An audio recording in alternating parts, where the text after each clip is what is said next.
জাতি হিসেবে মানে ভূতের মতো উল্টো পায়ে এবং উল্টো পথে হাঁটছি আর কি। ইদানিংকার সময়ে বিশেষ করে আমরা যারা রাজনীতিতে আছি, আমাদের অনেক নারী সহযোদ্ধারা রাজনীতি করেন।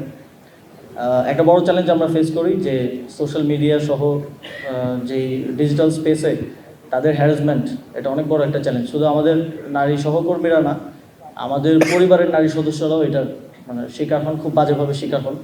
এবং সেক্ষেত্রেও খুব ভালো কোনো পন্থা আমাদের কাছে নাই যেটা দিয়ে আমরা আসলে এটার একটা প্রোটেকশন পেতে পারি, কিংবা এটা যে পরিমাণ স্কেল এটা হয়, ওই স্কেলে এটার বিচার নিশ্চিত করার প্রক্রিয়াটা আমাদের কাছে আসলে নাই। আমাদের একটা ডিজিটাল নিরাপত্তা আইন আছে, এটা বিভিন্ন সময় বিভিন্ন সংস্কার হয়েছে, এটা নিয়েও অনেক ধরনের বিতর্ক আছে। তো এটা নিয়েও এটার মাধ্যমেও কেউ যখন আসলে বিচার চাইতে যায় বা এই বিষয়ে বিচার চাওয়ার কথা ভাবে, তখন সে ভাবে বিতর্কিত আইন দিয়ে আমি আসলে বিচারটা চাইবো কিনা বা চাওয়াটা ঠিক হবে কিনা।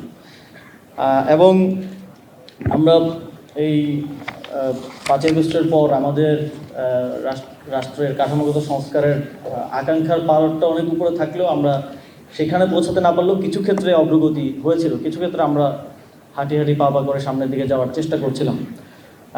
সেখানে বিচার বিভাগের স্বাধীনতা নিশ্চিত করার জন্য কিছু আইন, কিছু অধ্যাদেশ করা হয়েছিল। মানবাধিকার এবং গুম প্রতিরোধ সংক্রান্ত অধ্যাদেশ করা হয়েছিল, কিন্তু আমরা দেখলাম বর্তমান সরকারের সময় সেগুলো বাতিল করে দেওয়া হলো, ল্যাপস করে দেওয়া হলো। তারা একটা যুক্তি দেওয়ার চেষ্টা করেছেন যে তারা আরও ভালো আইন করবেন, কিন্তু দুঃখজনকভাবে তারা যেই প্রস্তাবনা যেখানে দিয়েছেন সেখানে সেই কথাগুলো বলেননি, সেখানে তারা ভিন্ন কথা বলেছেন। তো ভালো আইন করলে এই অধ্যাদেশগুলোকে আইনে পরিণত করে পরেও তো এটার মধ্যে সংস্কার আনা যেত, এটার সংশোধন আনা যেত। এটা বাতিল করে দেওয়ার কোনো প্রয়োজন ছিল না। তো বাতিল করার মধ্য দিয়ে আমরা আসলে তাদের সদিচ্ছার যে অভাব আছে এটাই দেশবাসীর কাছে প্রতীয়মান হয়েছে।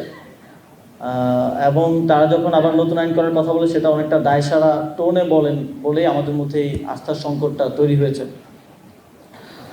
আমরা অনেকটা বলা যায় জাতি হিসেবে মানে ভূতের মতো উল্টো পায়ে এবং উল্টো পথে হাঁটছি আর কি। তো এখান থেকে উত্তরণের জন্য আমাদের হয়তো আরও দীর্ঘ লড়াই সামনের সময়ে করতে হবে, এবং আমাদের এই ধরনের আলোচনাগুলো এবং আমাদের একসাথে বসা, কথা বলা নিজেদের মধ্যে এবং একই সাথে দেশবাসীকে সেটা দেখার সুযোগ করে দেয় এবং সচেতনতা বৃদ্ধি করার জন্য আরও কাজ করে যেতে হবে। এক্ষেত্রে